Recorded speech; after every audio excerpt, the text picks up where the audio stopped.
Hello everyone, welcome to my YouTube channel Divya study hub.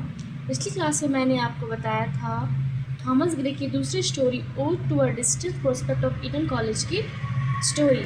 आज मैं आपको उसका एक इम्पॉर्टेंट क्वेश्चन बताऊंगी जो एग्ज़ाम्स के लिए बहुत ही इम्पॉर्टेंट है।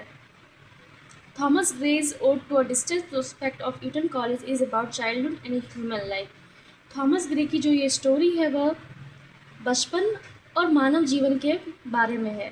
The poem has many important themes. इस पोएम में बहुत ही इम्पॉर्टेंट थीम्स हैं। The first theme is childhood. पहला जो थीम है इसका वो चाइल्डहुड है, मतलब बचपन है। The children at Eton College are happy, free and without worries. जो बच्चे हैं ईटन कॉलेज में वो खुश हैं, फ्री हैं और विदाउट, और कोई भी चिंता नहीं है। वो बिना फ़िक्र के हैं और वो आज़ाद है। बचपन में हमें वो कभी भी हमें किसी प्रकार की ना तो कोई चिंता रहती है, ना हमें कोई परेशानी रहती है, और हम आज़ाद रहते हैं और खुश रहते हैं, हमेशा खुश रहते हैं। The second theme is human suffering. जो दूसरा थीम है वो है मानव जीवन का दुख। The poet says that when the children grow up, poet इसमें थॉमस ग्रे कहते हैं कि जब बच्चे जो हैं वो बड़े हो जाते हैं, बच्चे जब बड़े होते हैं धीरे धीरे, दे विल फेस पेन। वे फेस करते हैं, वे परेशानियों को झेलते हैं, वो दर्द को फेस करते हैं, वो बीमारियों को झेलते हैं, वो फेलियर को फेस करते हैं, बुढ़ापे को, और आखिर में उनकी मृत्यु हो जाती है। मतलब इसमें हमारी जो बचपन है वो बहुत ही वो परेशानियों से मुक्त वाली जीवन है। लेकिन यही जब हम ग्रो अप करते हैं, जब हम बड़े हो जाते हैं, तो हमें बहुत सारे प्रॉब्लम्स को देख के चलना पड़ता है, बीमारियों को, फेलियर को, ओल्ड एज और मृत्यु को भी। Another theme is the contrast between childhood and adulthood. Another जो थीम है वो है बचपन और युवावस्था। Childhood is joyful. बचपन जो रहता है वो बहुत ही खुशियों भरा रहता है, जॉयफुल रहता है। But adult life is full of problems. But जो युवावस्था होती है वो परेशानियों से और जिम्मेदारियों से भरी होती है।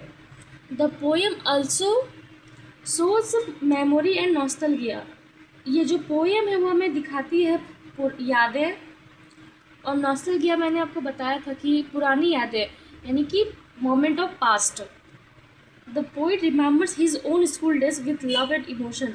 जो कवि है जो कवि थॉमस ग्रे हैं वो ईटन कॉलेज के पास खड़े होकर अपने पुराने स्कूल के दिनों को याद करते हैं, अपने विथ प्यार और इमोशंस के साथ। Finally the poem gives the message that life is both happiness and sorrow. आखिरी में जो ये पोएम जो है वो हमें जीवन का संदेश देता है कि जो लाइफ है वो खुशियों और दुख, वो खुशी और दुख दोनों से भरा होता है। So we should enjoy the happy moments of childhood.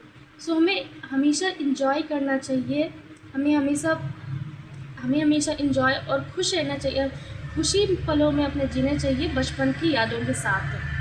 Conclusion, इसका जो मेन कंक्लूज़न है जो थॉमस ग्रे बताते हैं, Thomas Gray beautifully presents the happiness of childhood.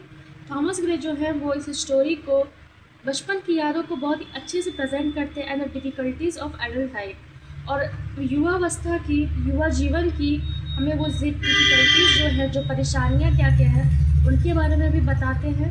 This makes the poem meaningful and universal. ये जो थॉमस ग्रे की जो थीम्स हैं ये सभी मिलके इनके पोएम को मीनिंगफुल और यूनिवर्सल बनाती है। सो आपको ये मेरी वीडियो कैसी लगी कमेंट में ज़रूर बताइएगा, और बेल आइकन को ज़रूर दबाइएगा। Thank you so much.